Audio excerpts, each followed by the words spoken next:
Senta, moglie, stai a caffè a chiacchierare con l'amico. Usaccio con questi amici, la signora Santina, la Vitola Forestiera e anche l'ombrino della cucina. Au, ma sì, ma la pensante.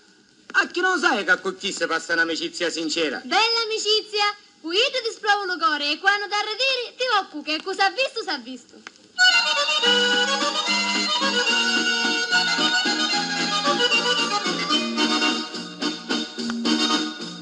Caro marito, senta scusa mia, tu ora ti potessi rizittare, dill'allivare tutta fantasia, non gli rie, non chiudi carità.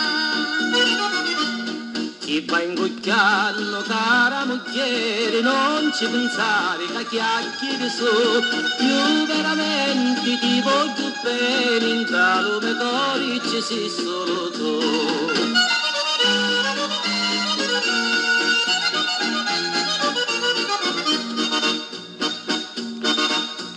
No, non è vero che tu mi va bene,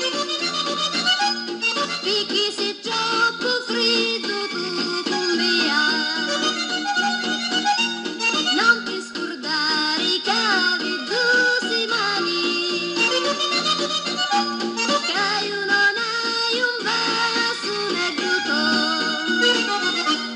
Hai ragione, moglie mia, su non te va, lo sai lo picchi, sono i pensieri, tu credi a mia, mi sento stanco, non ne posso più.